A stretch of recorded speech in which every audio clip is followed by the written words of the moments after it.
उनको महाभारत पसंद होगा, उनको बहुत मजा आने वाला है। दोस्तों, आप लोगों ने कर्ण और अर्जुन के ऊपर बहुत सारी कविताएं सुनी होंगी, लेकिन मैं दावे से कह सकता हूं अभी तक जितनी भी कविताएं आपने सुनी होंगी वो या तो कर्ण के पक्ष में झुकी हुई होंगी या अर्जुन के पक्ष में। मैं आज आप लोगों के बीच में कर्ण और अर्जुन के बीच जो अंतिम युद्ध हुआ था उस युद्ध पर एक ऐसी कविता लेके आया हूं जो पूरी तरह से निष्पक्ष है और इसका फैसला सुनने वालों को करना है कि इसमें कर्ण शक्तिशाली था या अर्जुन शक्तिशाली था। तो मैं अपनी पोइट्री शुरू करता हूँ, सुनिएगा।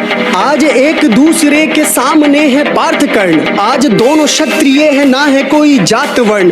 कुंती का एक पुत्र आज मारा जाएगा, पार्थ युद्ध हारेगा या विश्व विख्यात कर्ण। पार्थ युद्ध हारेगा या विश्व विख्यात कर्ण।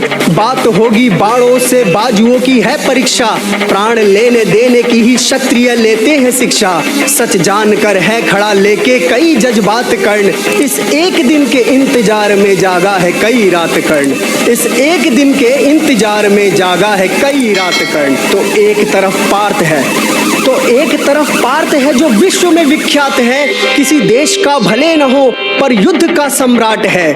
किसी देश का भले न हो पर युद्ध का सम्राट है, जिसके साथ वासुदेव है और साथ धर्म न्याय है। ऐसे में उसकी हार को सोचना अन्याय है, ऐसे में उसकी हार को सोचना अन्याय है। कर्ण और अर्जुन का जब युद्ध प्रारंभ होता है तो सुनिए। कर्ण पार्थ के था हर बाण को काटे, जैसे हो वो दिन के लिए।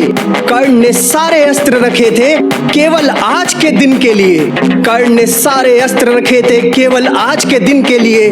देख के कर्ण का अतुलित कौशल कृष्ण ने पार्थ को यूं चेताया, ये क्षण में सब कुछ नष्ट कर देगा जो तुमने न उत्तम दिव्यास्त्र चलाया। ये क्षण में सब कुछ नष्ट कर देगा जो तुमने न उत्तम दिव्यास्त्र चलाया। अब क्रोधित हो गए धनंजय और रौद्रास्त्र का आह्वान किया, और कर्ण ने भी उधर ब्रह्मास्त्र को अपने ध्यान किया। तभी सामने आ गया श्राप परशुराम का, और ब्रह्मास्त्र तो छोड़ो रहा कोई अस्त्र रहा ना काम का। और ब्रह्मास्त्र तो छोड़ो कोई भी अस्त्र रहा ना काम का। कर्ण के श्रापित जीवन का बोझ इतना बढ़ गया, रथ उसका धरती में नहीं मानो पाताल में जाके गड़ गया। रथ उसका धरती में नहीं मानो पाताल में जाके गड़ गया। अब कर्ण उठाने लगा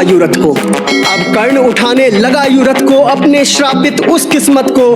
अर्जुन था बेशुद्ध भौचक्का, कैसे काटूं इसकी गर्दन जब तक है ये खड़ा निहत्था। अब कृष्ण ने पार्थ को याद दिलाया कर्ण का किया हुआ हर पाप।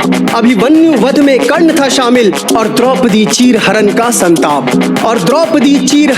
संताप। फिर अर्जुन ने ठीक वही किया जो धर्म की खातिर करना था, और दुर्योधन की हार के लिए पहले कर्ण को मरना था। पार्थ ने शिव को याद किया और धरती अंबर एक साथ हिलाया। संसार ये सन्नाटे में था जब कर्ण का मस्तक काट गिराया।